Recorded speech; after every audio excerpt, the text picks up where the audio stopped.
যে তিন শ্রেণীর ব্যক্তির জন্য ধ্বংস,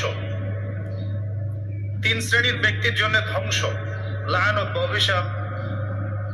এক শ্রেণী হচ্ছে যারা নিজের বৃদ্ধ পিতামাতাকে পেয়েছে কিন্তু পিতামাতার খেদমত করে জান্নাত লাভ করতে পারে নাই, তাদের জন্য ধ্বংস।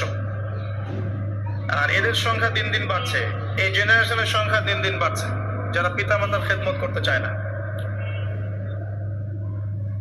দ্বিতীয়ত হচ্ছে সেই শ্রেণীর মানুষ যারা রমজান মাসকে পেয়েছে, রমজান মাসকে পেয়েও তারা নিজেদের গুনাহ মাফ করাতে পারলো না, তাদের জন্য ধ্বংস।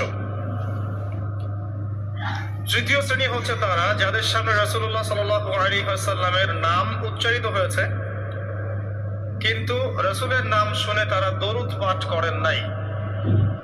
এই তিন শ্রেণীর ব্যক্তির জন্য রাসূলুল্লাহ সাল্লাল্লাহু আলাইহি ওয়াসাল্লাম ধ্বংসের দোয়া করেছেন। আমরা আল্লাহর কাছে দোয়া করি আল্লাহ পাক আমাদেরকে এই তিন শ্রেণীর অন্তর্ভুক্ত না করুন, আমিন। এবং আসন্ন রমজানে আমরা যেন রমজানকে কাজে লাগিয়ে আমাদের গুনাহগুলোকে মাফ করাতে পারি, আল্লাহ পাক সেই তৌফিক এনায়েত করুন, আমিন। আমাদের যারা পিতামাতা বেঁচে আছে যাদের, তারা যেন পিতামাতাকে বোঝা মনে না করি, বরং জান্নাতে যাওয়ার মাধ্যম মনে করি, তাদের সেবা যত্ন করার মানসিকতা তৈরি করি, আল্লাহ পাক তৌফিক এনায়েত করুন, আমিন।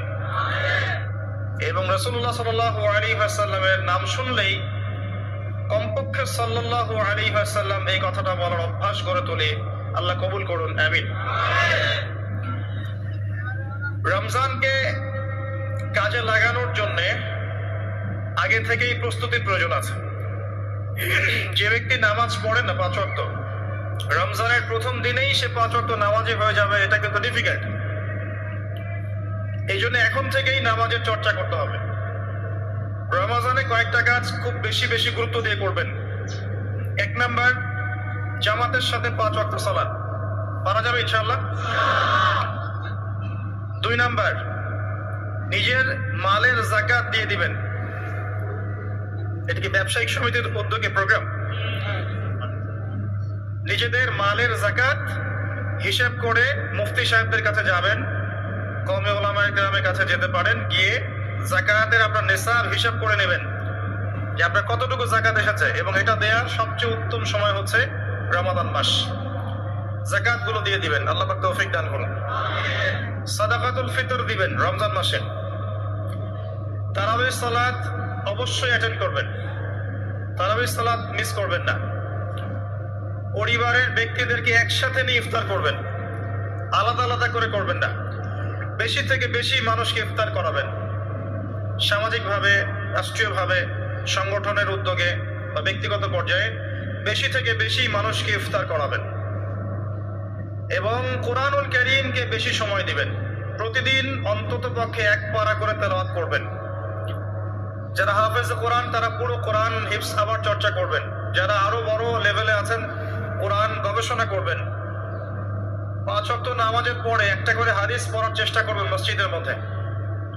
আসর থেকে মাগরিব এই সময়টুকুর মধ্যে আসরের নামাজের পরে মসজিদ ভিত্তিক ভাবে দার্সের ব্যবস্থা করবেন, তালিমের ব্যবস্থা করবেন। 30 দিন 30টা আলাদা আলাদা টপিকে কথা হবে, জনগণ জানতে পারবে। পারা যাবে? ব্যবসায় এই মাসে খুব বেশি লাভের চেষ্টা করবেন না, পরকালীন লাভের চেষ্টা করবেন। সিন্ডিকেট করে দ্রব্যমূল্যের দাম বাড়িয়ে দিবেন না, চেষ্টা করবেন মানুষকে আরো সহজ করে দেওয়ার জন্য। যারা খাবারের ব্যবসা করেন রমজান মাসে বেশি বেশি মানুষকে খাবার খাওয়াবেন, আল্লাহ বরকত দিবেন ইনশাআল্লাহ। কাপড়ের ব্যবসা করেন, বেশি থেকে বেশি মানুষকে কাপড় দান করবেন রমজান মাসে। রমজানে মুসলিমদের নিত্য প্রয়োজনীয় যে দ্রব্যগুলো আছে এগুলো যারা বিক্রি করেন তাদের প্রতি অনুরোধ থাকবে যে কৃত্রিম সংকট সৃষ্টি করে দাম বাড়াবেন না, বরং মানুষের জন্য সহজ করে দিবেন। আল্লাহ আপনার রিজিকে বরকত দেবে ইনশাআল্লাহ। বিশ্বের প্রায় প্রতিটা মুসলিম কান্ট্রিতে এই রমজান মাসে দ্রব্যমূল্যের দাম নিয়ন্ত্রণে থাকে, কমে যায়, ইল্লাল বাংলাদেশ ছাড়া। কিন্তু আমরাই 90% মুসলিমের দেশ। এই মাস লাভের মাস, পরকালীন লাভের মাস, দুনিয়ার লাভের মাস নয়। বরং রমজান আসার আগেই পুরো মাসের বাজার এবং ঈদের শপিং করে ফেলে দিবেন। রমজান মাসে বেশি বেশি মার্কেটে যাবেন না, এবং স্ত্রী সন্তানদেরকেও বেশি বেশি মার্কেটে যেতে দিবেন না।